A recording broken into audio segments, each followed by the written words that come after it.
to make people interested. Alam mo na. So, good afternoon, guys. My name is Joshua Sequera.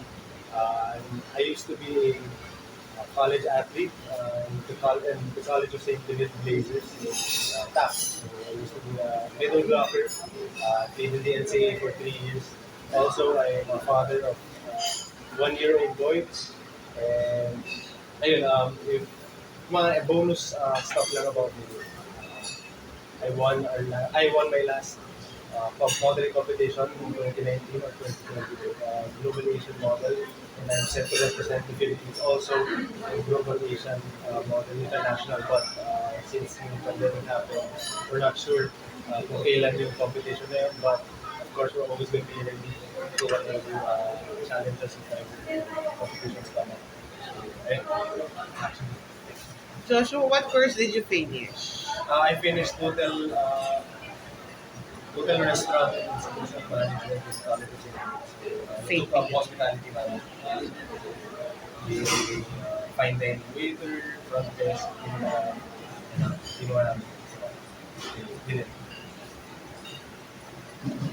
Um, uh, Joshua, how were you assigned or how were you handpicked for this pageant? Can I tell like the whole story? Yes, Yes, sige. sure. Okay. So, December 2021, that was just about 8 months ago. I used to weigh over 250 pounds. I was Oh my God. overweight. The whole day I wasn't doing anything. Then I got a call from Jonas Gaff. You guys Jonas Gaff for this, of course. He asked me in a very straight way, what am I going to do with my life? What am I planning to do with my life? And at that point, in my head, I actually don't know what I'm going to do with my life. But please help me because I don't know which direction to go. Then he not force is a bad word. He didn't force me, but he put me in the right track to be successful. He put me in the right track to be a model again. So he told me to diet, he told me some key ways para ma-motivate ako every single day to pursue my dreams. Diba? So I lost 670 pounds in the span of 3.5 to 4 months. So after that, some of the shows started coming up again. So the Cabasso show in Black and Black, Jonas Galpo, and the other shows also, ni Randy Ortiz and other designers. I finally got back to the runway and I missed it so much. Sobrang tagal na hindi ako naglalakad. It's been almost 2 years since that was 2 months ago in Cabasso. I'm so happy to be back now. It's a different challenge. Trying to get buffer leader. It's not going to be the type of modeling that I'm used to. The skinny, it's going to be bulky, lean. That's it. Joshua, this title, you assume the title of Manhunt Philippines, which will forever stick to you now. Para Manhunt Philippines. How will this change? Siguro this will change my life in a way na this is actually very new. I know everyone would say this is a modeling competition, and I'm a model, of course, so dapat sanay na ako. But this is a different animal than normal modeling because here we get to tackle different parts like there's formal, there's national costume, there's national costume, there's underwear, swimwear.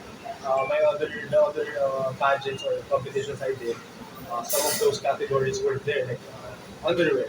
So this is actually very new to me because I've never done underwear or swimwear before. It's always been couture, formal, maybe costumes, maybe out of this world outfits. So well, I'm actually very excited for that one. It's going to be a different challenge, but I know um, I'm steering my way to the right pathway. Eating very healthy food, going to the gym, sleeping early. So um, wherever the Lord takes me in this competition, I'll take it. But of course, I'm going to do my best every single day to be prepared for my international. But you're comfortable na with your own body because you said this is the first time you've been doing shoot, right? So parang it's going to be something to Yeah, I'm very comfortable with my body, especially na galing akong 250 pounds. So I'm very comfortable now, but I know by September it's gonna be way different because I'm on the ketogenic diet, so I can't eat sugar, I can't eat carbs. So I know by September 23, I'm gonna be more um, happy with my body. I'm not saying I'm not happy with my body now, but it's gonna be more of a finished product by September 23 or 22. It depends on when the competition's gonna start. Kasi alam ko it's 23 to October 1. So I know in my heart by September 23, it's going to be way different from what you see now. And I know what you see now is different, but it's going to be way different from now. How does it feel being the host delegate for Manhunt International? Um, I'll be completely honest. Ito actually, now ko lang na nalaman yun, yung naging host delegate ako sa Manhunt. Oo, automatically, Manhunt Philippines. Oh, yeah, yeah. Gagawin. So, Yeah, yung host pero nila, yun, I'm not very informed with pageantry stuff. yung mga pageant Yeah, charges. but of course, syempre, it's my hometown. Hometown, I mean home. Country. Home country. I mean. So, of course, I'm not going to go down without a fight. Syempre, just because maybe some of the other contestants are a bit more ready than I am does not mean hindi ko kaya humabol or even mag-exceed dun sa preparation na ginagawa nila. And If they approach you and ask you, halimbawa, Joshua, where is the best place to have great fun in Manila or in Metro Manila? Saan Right. sila dadalhin? depends if they're like the sporty kind, if they're the more Gimikero. like going out, Gimikero, exactly. So if Gimikero, I mean BGC, Makati, that's the best place to be. And if they want to tour, I mean, you can go with them. I mean, yeah, you can have a few drinks. And if they ask you about advice about Filipino women, ano masasabi mo? Ay, masasabi ko lang about, is it okay to speak Tagalog? Oh yeah, sure. Oo naman. Masasabi ko lang sa mga babaeng, yung mga Pinay, mahalaga yan. So, to all my international friends watching, Filipinas, they love different here in the Philippines. They won't let you down. They Maalaga. always take care of you. And of course, not also the women. Of course, as Filipinos, ourselves, we really take care of our women, of our loved ones. So, get yourself a Filipino. Parang mga afam, no? Ako yung mga afam. Joshua, most of our pageant delegates are doing well internationally. Are you pressured? And what's your game plan? So my game plan is like what I said a while ago. This is very new to me, but I know exactly where I have to be in terms of siguro mental state and physical state. My goals right there. I'm not 100% there, maybe like around 80%. But when I get there, I know na my goal here in Manhunt is actually to win. Of course, every contestant needs to win. But of course, it's not always going to be the world's not always going to give you what you want. Sometimes you really have to fight for it. I'm here to fight for the title. My goal is just to have fun, diba? Do my best.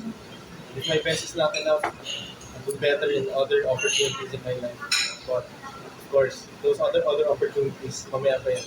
This is now, so I'm focused with Manhunt right now. 24/7 is on my mind. Until the competition starts and ends, it's never getting out of my mind.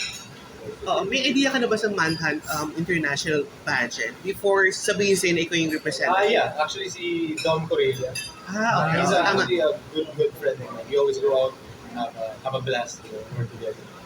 He also gave me some tips din about Manhunt na medyo rin. Exactly what I said a while ago. It's a different ball game. It's not like glam, it's not like other male pageants, of course, because it's really intense. We have other international competitors coming into the Philippines, or whichever host country, of course, looking really good. Siyempre, foreigners, so they're built different. Us Filipinos, we have a specific body type. I'm not saying like all of us have a specific body type, but for us Filipinos, it's a bit harder to look like these international competitors. But with hard work, dedication, I know that's used a lot, hard work, dedication, but it's true. With a little of that, kaya naman natin. It'll take a few more time because of our genes and everything. But I know we can do it kasi Pinoy tayo. Pinoy is always gonna be Nalaban, laban. nalaban. Yeah, nalaban lagi. Every single time. Actually, yung katawan ni Doc, Oo nga. Actually. akala mo magkakaroon, pero actually hindi. mas madaling i-shape yung katawan mo compared kay 12 down. Medyo very, very lean. Something lean. But your body can't do it. Now you have broader shoulders. Ikaw, broad shoulders, mas madaling i-sculpt. Thank you for the Joshua, I'm doing my best. yeah, as we all know, you're the son of Miss Marina Benipayo. So, what did she tell you now that you got this pageant? Okay lang ba magkwento? Sige na. So, Hanggang pinuubos yung gigabytes. so I remember the night, the day Jonas called me to do Manhunt.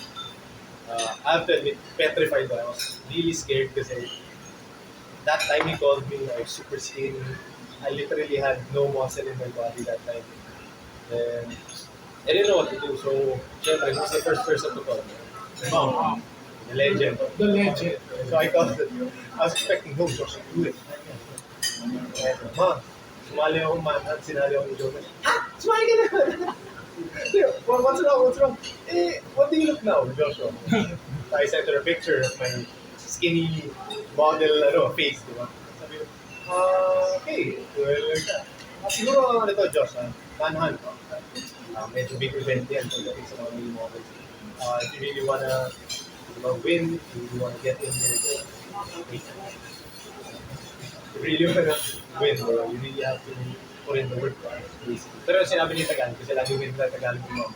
So you really have to put in the work. But I'm so proud of you. I'm so kaya mo gawin yan. And yeah, medyo nag-heart to heart ko naman and iyakan din away kasi parang it's all coming to me real fast, too fast. I thought it was gonna be a few months or maybe years before I get back to modeling 100%. But I'm here in the span of just 6 months, and I've been through overweight and extremely skinny, and now I'm right here in the middle. To be honest, I don't know what to expect, but whatever hard work takes me, I'm gonna set.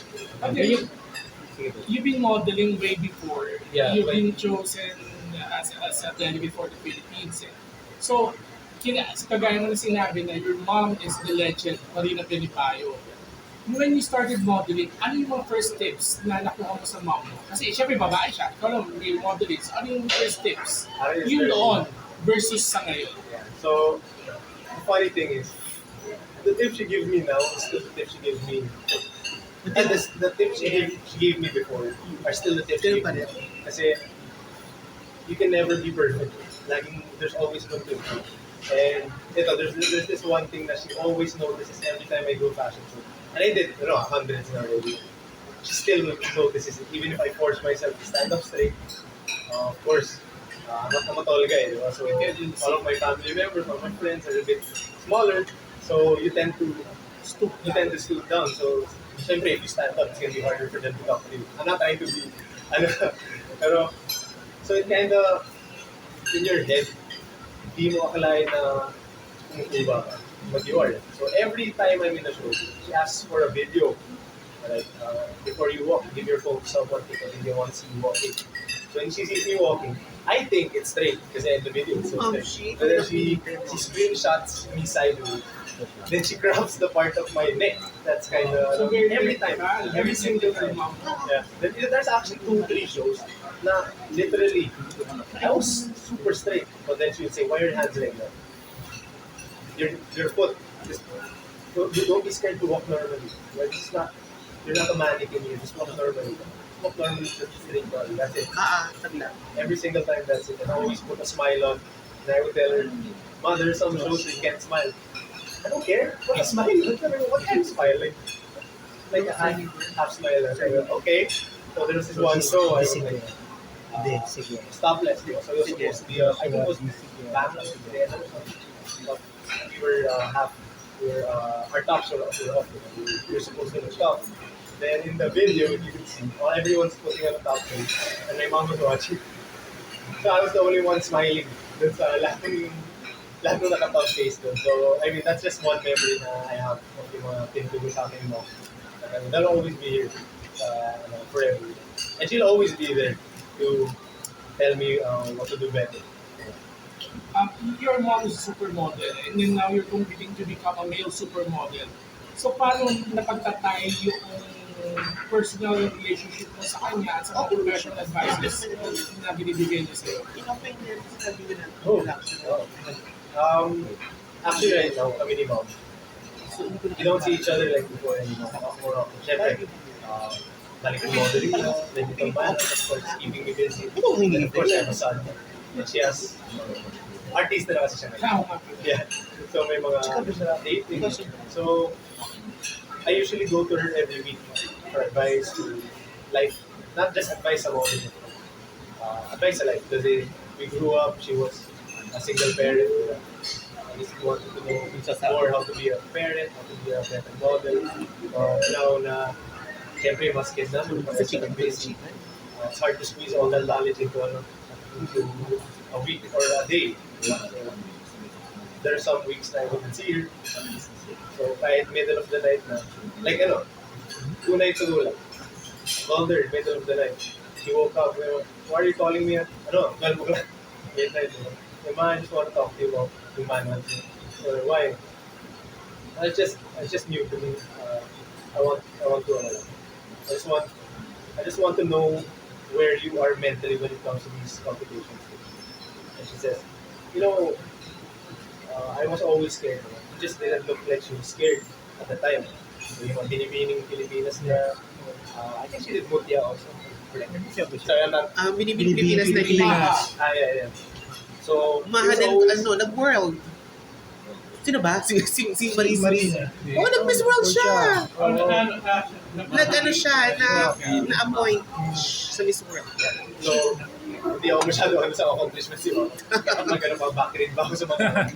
Pero, yun, kasi I asked her, how do you keep composed? Like, every time I see you in these shows, sobrang granding show, not a sweat on you, you're not scared. I'm scared. I'm not takot ako, Josh. I'm just, this is my life, this is my work. You can't get scared when you step onto that ramp. You always have to give your 100%. You're scared, yung pagiging takot na yan, it's okay. Kasi it means you care. If you're not scared, it means you don't give. You don't care, basically. So, yun, I hope after Manhunt, we get to bond more. Since medyo busy, I guess I'm gonna have to stick to midnight calling for now. Josh, as a host delegate, I mean, I know a lot of international viewers are going to be seeing this video now or the live videos that we're having right now. And if you're going to define what is a Filipino man, how can you explain to the viewers, our international viewers, what or how do you define a Filipino man? A Filipino man gets the job done. I'm not saying other nationalities don't get the job done. It's just iba yung diskarte ng Pinoy. And to all the Pinoys watching here, I know you know that. Kasi ako, I'll give you a life, there are a couple of times in my life na ubos talaga. Financially, mentally, physically, it's ubos. I mean, my life has been a roller coaster for the past 2 years since the pandemic. It's been really hard. But, depression, that's super common. It kicks in anytime it wants to. You can't control it.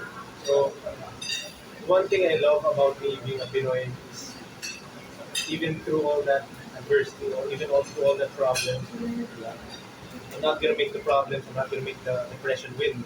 I always have to win. End of the day, doesn't matter. It's 23 hours I'm depressed. As long as on the 24th hour, I'm always gonna be like, okay, dude, it's nothing. It's all in your head. You still control this at the end of the day. Your future is how you dream it to be.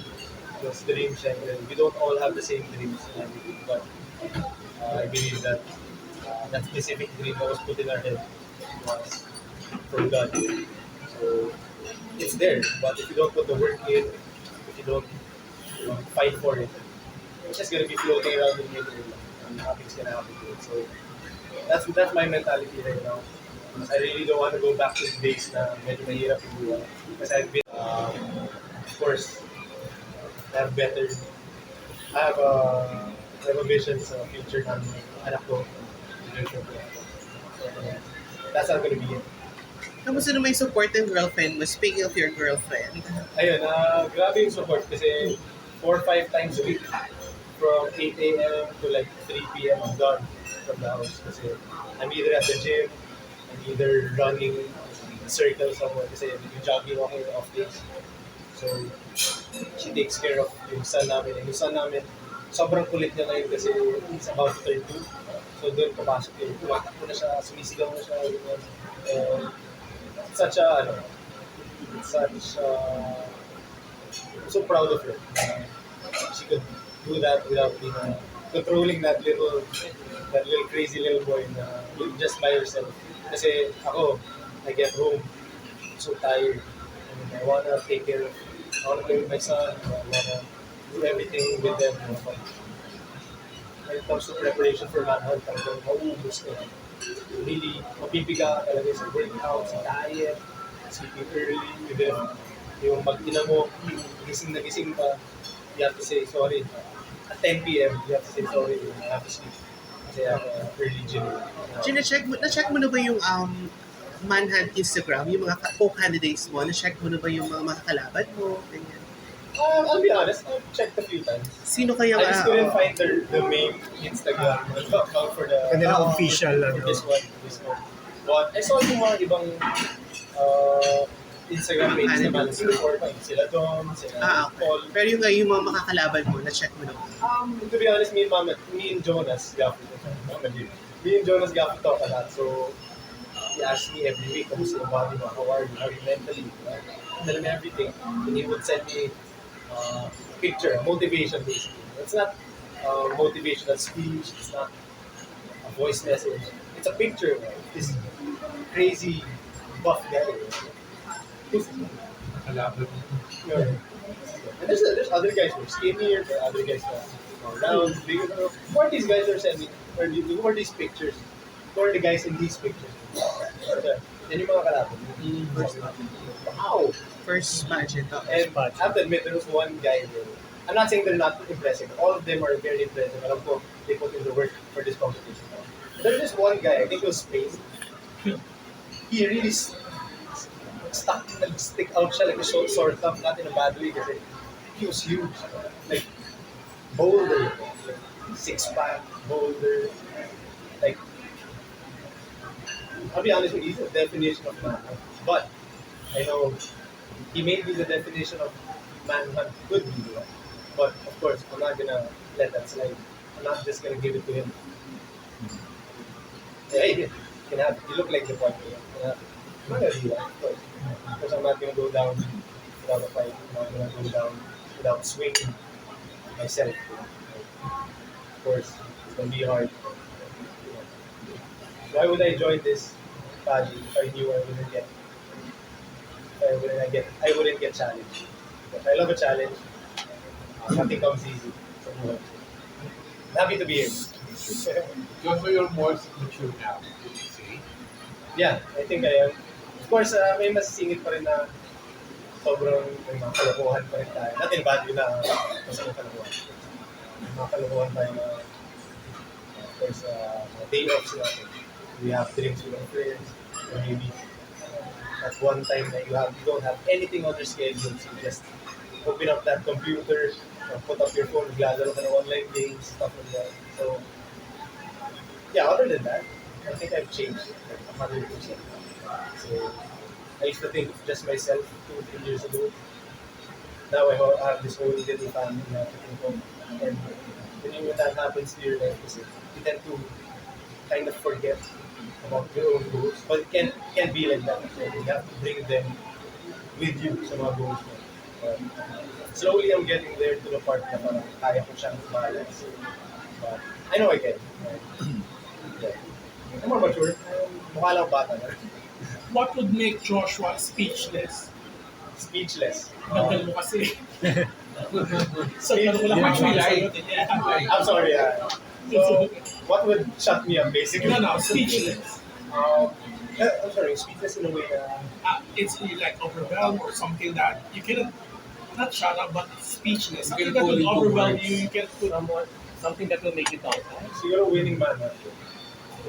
And will, kasi I'm not saying I put more work than anyone in the competition. I mean, we all halos equal naman. So siguro, what will really make me speechless, not to understand it. Joke. What will really make me speechless siguro is all the Parang kami hard 19 time na. I had to go through. And for me to be on that stage, syempre, of course, not on goal, it's not, not So yung sure. moment na tawagin, Manhunt International 2022 is Philippines. Speechless ka. Siyempre, may speech yun, di ba? Ay, interview na natin after the medal. Tignan natin kung speechless Oo. siya. But, to be honest, I think if that would happen man, sana,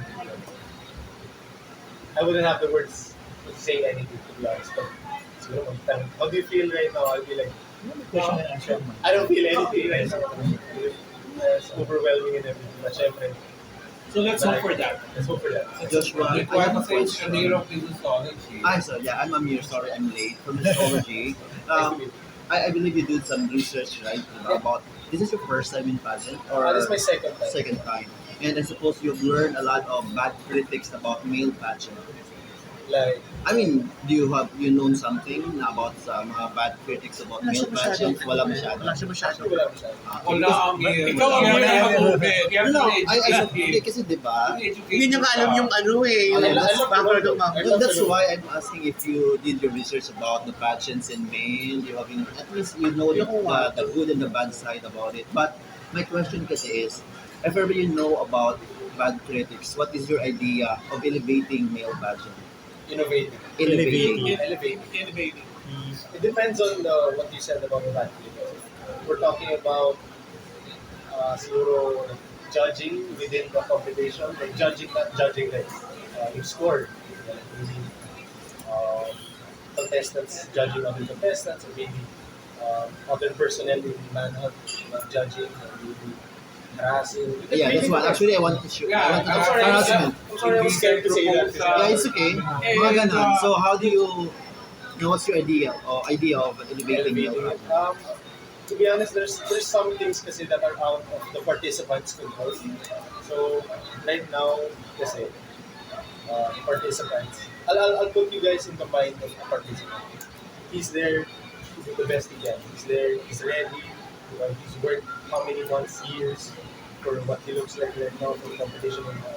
So there's some things kasi that we can't control as participants because we're already full of emotion, we're already full of everything. I mean, there's so many things in our minds sa pageant. So, yung mga ganun, like, harassment and other stuff, it's kind of hard to find that.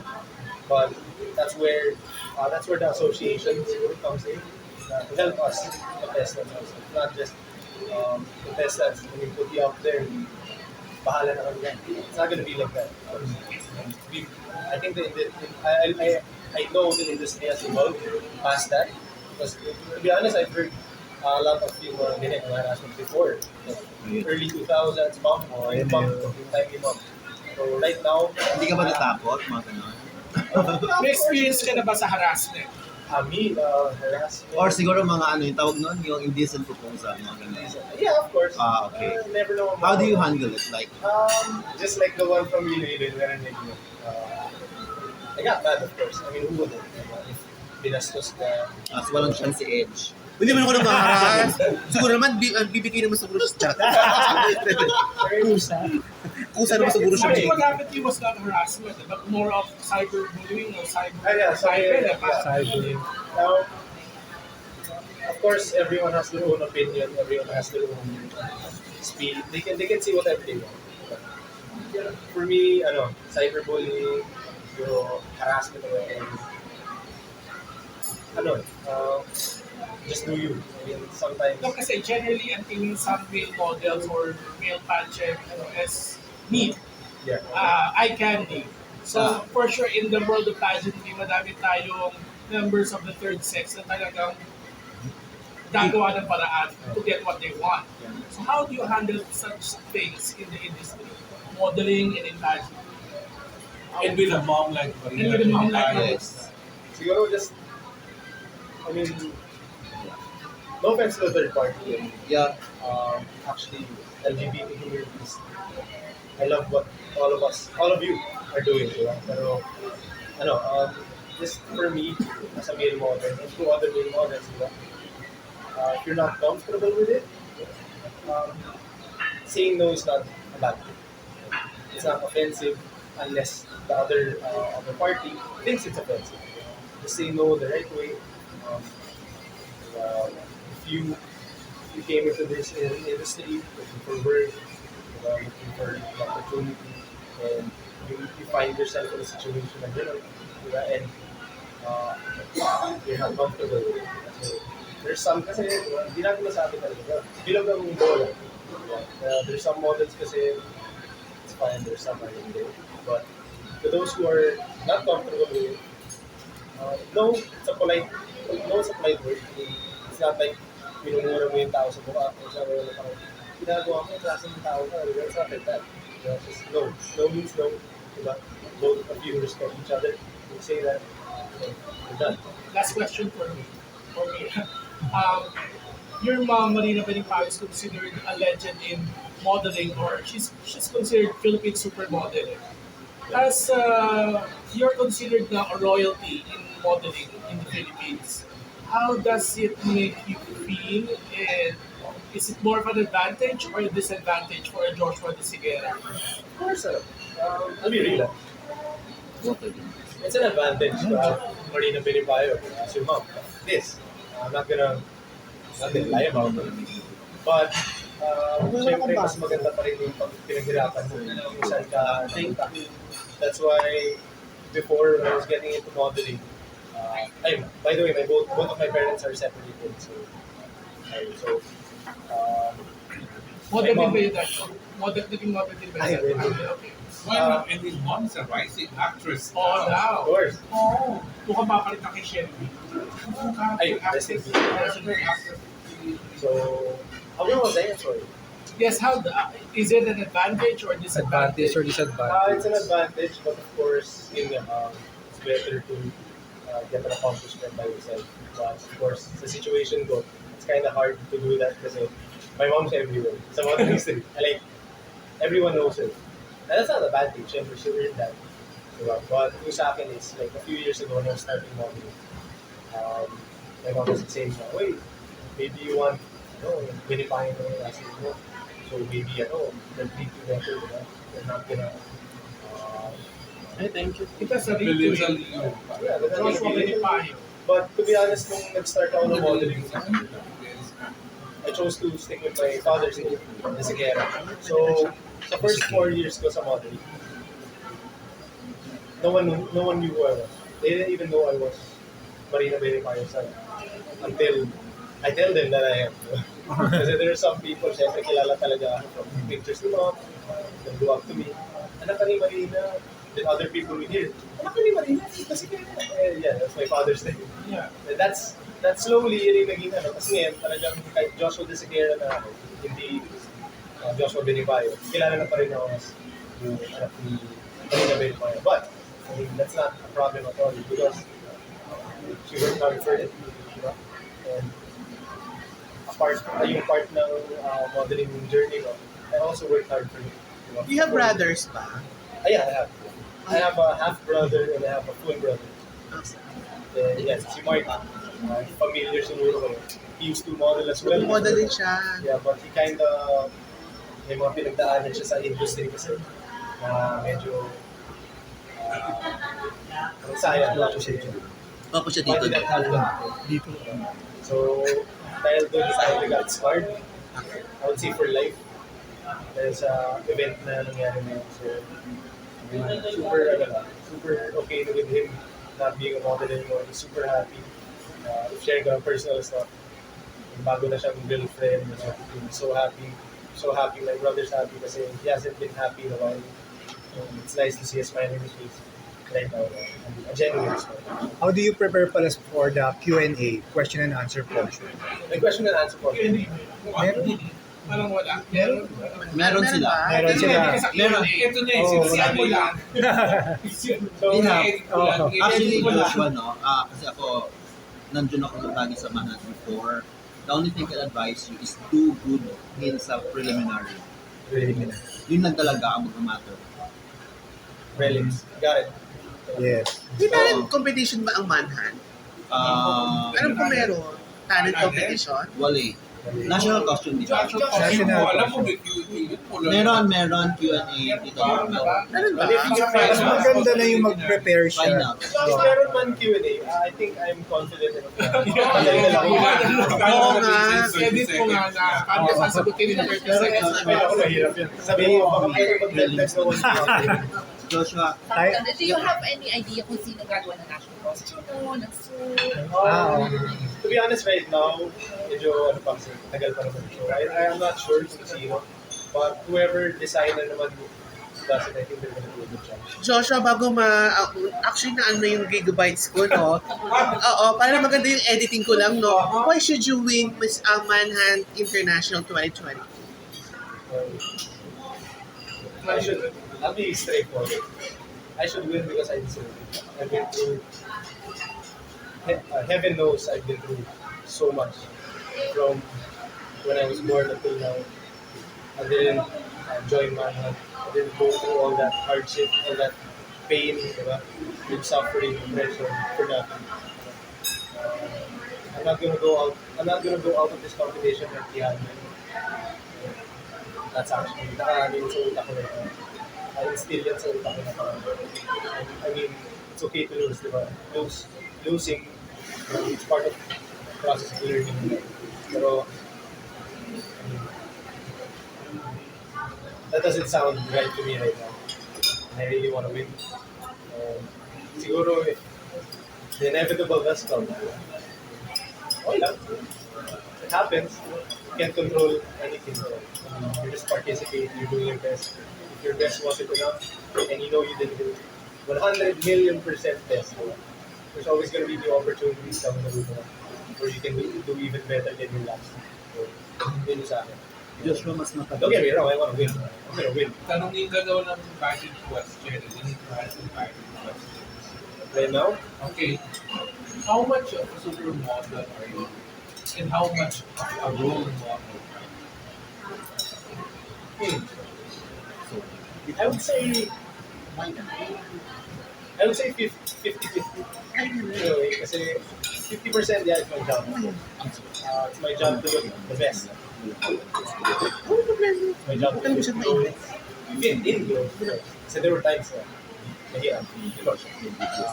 But siguro sa role model part, again, I have friends going through a hard time. I have my brother going through his depression right now. Oo naman. And I think yung positive Ano lang? it's me being right now. I mean, I'm 100% sure everybody believe me right now. Self-hate. No filter, no nothing. Role model naman kasi hindi niya True. hindi niya Kasi ako sunod na Yung role kayo. model is Feeling. someone who knows how to come back from tragedy, depression. Someone who's been there. And I've been there. I've been there so many times. That's why, actually, for me, feel ko may authority na ako. For someone who has depression, someone who's having a hard time, I can get them out of it. Give them a talk, maybe help them out, not financially, but maybe in other ways. For me, being a supermodel and being a role model, kind of the same thing. Give or take kasi you help out other models, find out what their problem is in life, if they have it. And you can actually interchange both of them. So modeling, you get to know mga topic na iba't ibang model. You're not just standing there. Yun yung next question ko actually. Kasi you are more into modeling, di ba? Before. So, question like Udol, what is your biggest transformation from being a model to joining into a pageant? Kasi that's a two different things. Yeah. So, ano yung biggest transformation na ginawa sa'yo? Na-observe na dapat mong gawin? I'll be completely honest. Yung modeling, siguro 8 years na ako sa industry sa modeling. So, yung taba, siguro wala na din. Pero natuwa ako kasi yung Manhunt, right now, as we speak, kinakabahan ako. Okay. I'm scared. Uh, Who wouldn't? so, ano yung biggest transformation? Saan mo tatakot? Joshua, so ano yung biggest eh. na nakita mo dapat mong baguhin? Transformation. Siguro, Aside sa body transformation. Yes. more confidence in myself. Because before when I was a model, basta pet. Siguro the best person you can ask, your mom, kasi modeling ito pageant. Oo. So you can ask her. Di ba ano siya? For pageant to modeling Pero, siya eh. Pageant, Para it's sa just, yes. yeah. They just do things different talaga. Yeah, actually, dahil dyan, I mean, give her a phone call right after. Yeah. And then ano ba yung nakita mong difference talaga? Siguro the pressure is different. Okay. The preparation, the pressure, Mas grabe yung sa pageant. everything's different. Hindi kasi you're presenting ano eh, Kasi, I mean, Mas mabigat, di ba? yeah, I mean, look at this. When you're modeling, you're just another dude walking. I mean, that's, And you're wearing Philippine not trying sash. to Just wearing the clothes. Sending wear the the clothes. clothes. You also look at your clothes, look at your face, you're done. And then mas broad kasi yung reach ng Yes. Manhunt, Manhunt. of course. Exactly. That's actually one of the things na I'm looking forward to. And it's How responsible. tall are you? 6'4". 6'4"? Yeah. So, liliit tayo lahat. Oo. Ano kang varsity player basketball? Volleyball. I used to be a basketball player. Sa Binil. Binil. Then, Basketball. so, naubos na ba yung gig mo? And actually, Yung sa'yo parang wala. medyo nag-delete na ako. Okay lang. Gagawa ng Ang tira matibay. Oo. Huwag mo isipin. Nag-ready naman si Adam ng 100. 1,000. Oo. So, Naka-record sa mind. yun, about what I was saying a while ago, I've been through ups and downs. Yung first love ko talaga was basketball. I was a basketball player. 6'4" eh. Yeah. Then, got taken out of the team. Politics. Yung politics iba. I'm sure you all know. So, that was the time na yung depression ko really kicked in kasi I lost my scholarship. I lost my allowance, my dorm, my mom. Siyempre si mama that time. Single pa siya nun. So, wala pa si Tito Richard. Tito Richard, if you're watching, hi. So, wala pa siya nun. So, we were kind of going through a hard time financially that time kasi she couldn't afford. I'll be honest, she couldn't afford Billion. Billion's a very expensive school. So, I was crying my eyes out kasi why is this happening? All my hard work flushed down the drain. So, sabi ko, again, like yung mentality ko, even through all this depression, all through this adversity, all this problem, there's always a plan B. So, yung plan B ko, the next day, 4 a.m., I woke up, 5:30, there was a volleyball practice at the same gym we were going. I go up to Coach Arnold, yung head coach. The guy saved my life. He really did. He rescued me kasi without him, I don't know what I would do. So, natuto ka talaga So natutuwa talaga mag-volleyball or marunong... Okay. So, at 5:30, I was there. He knows me kasi basketball player. Wait, Sequera, what's up? Okay, coach, kumusta? Ginagawa, may training ba kayo dito? Doon siya. So, I was like, wala, coach. I was actually hoping if I would train with you guys. Hindi naman intindihan. Train with us. So, coach, I want to try out sana kung may opening. Ano ka sa volleyball? Spiker? Middle blocker ako. Middle blocker. Actually, medyo naano nga ako sa story na medyo nakit. Tulalong match. Pero yun, tinatry ako nun. I had no idea how to spike, how to block, how to serve, anything. He just gave me a shot kasi matangkad ako. That's it. He gave me a shot. Sabi niya, okay, I'll give you a 100% scholarship. But no allowance mo doon. You figure it out how to survive kasi that time, sabi ko kay mom, hindi mo bigyan na kayo. Sorry, si Sir, yung binari mo kanina si Sir Richard, si Ricardo Cepet. Regardless of it. So, years passed then, yun. Nanalo ako ng ilang championship sa Binil. Wow. First 6 ako. Middle Got a blocker. couple of awards. Tapos top 3, top 2 middle blocker sa NCAA. So, I mean, been a hell of a It was road. meant to be talaga. Super NCAA ka talaga sa volleyball. No? Ganun. Dapat last question ko rin kanina, pero since nabanggit mo na yun sa volleyball, you've been a victim and a target of cyber libel because of your, one of your experiences in volleyball in the South, right? Yeah. So, can you tell us, not more kasi baka na sasagot ko dito eh. So, let's just tell us, yung mga naging victim ng cyber libel, what can you say about that, or cyberbullying? You've been a victim yourself eh, and your family handled it very well. Well, it may seem like that we handled it very well. Pero nung una kasi, was fueled by anger. Ano ka na international? So, to be honest na, pinagmumura ko siya parang sa sabi. Ano ginagawa ko? It's not in a bad way. I don't want to... Yes. Kasi sira ang image mo eh. Wala namang masama if you were the actual lover of this person. Kaso, hindi eh. That's the point. Diba parang sa akin is, why would you say something like that? Isang bullet siya, Nice guy, nakapala ni diba? Marina Bilipayo. Exactly. So, for me, I didn't take it nung start. I didn't go through the process of dealing with it in a good way. Kasi it's fueled by anger. But for those who are victims of cyber libel, Cyberbullying. every cyber thing possible, anything Cybercrime. that's there. Wala. Deal with it in a very calm manner. Sana hindi Parang mauling mental galit mo. health. Kasi pag nauling galit mo, it'll get worse. Other people are gonna get hurt. I know you're hurt. But hindi naman kailangan i-translate yung sakit mo to ibang tao. I know they hurt you. You don't have to hurt them back. Just deal with it in a calm manner. You don't have to deal with it. If it's not a big thing na masyado, you don't even have to. Hindi mo kailangan pansinin. It's not a big thing.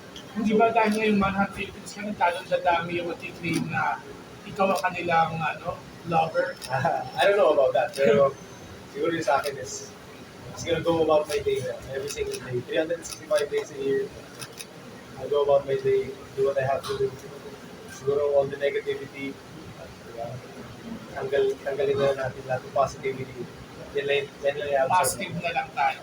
So I think to end this, kagaya nung palaging tanong ni Mr. Boy Apunda, can you introduce to us who is Joshua De Sequera?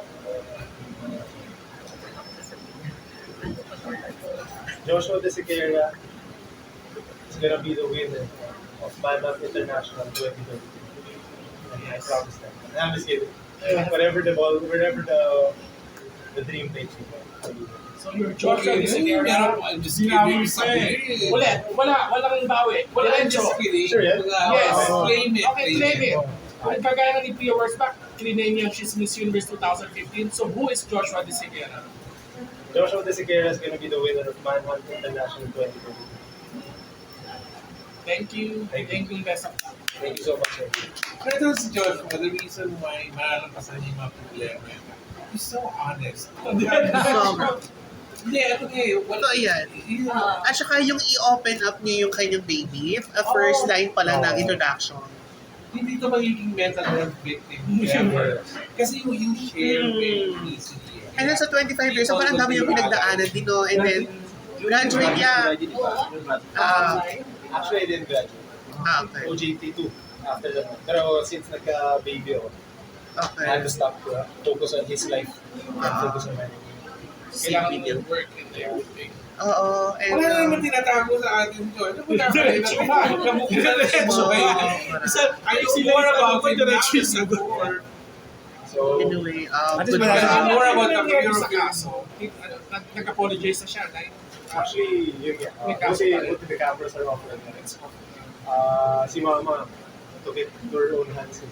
So, may marami siyang kilala eh. Sa mga Nakita ko, superimposed siya talaga. She called up the police there in wherever that is. Lumagyan, diba? Pinuntahan ng police dun sa bahay ng lalaki. Tinakot, pero hindi naman pinarest. Pero that's what I was saying na you take it a step too far. You didn't have to do that. Nagpa-picture lang kasi sa kanya, na super claim ng jowa siya. Oh my God! Ginagastusan Oh my na siya. God, yung pa naman gagawin ko mamaya. Well, thank you so much. And nice- Ano, pictorial tayo sa labas. Picture taking for posting. Yung pa naman ang gagawin ko mamaya. Oo nga. Post ko. Tapos super galit si Manhunt. Amika, ilang gigs pa naubos mo, Amika? Actually, naubos na talaga siya. Ay!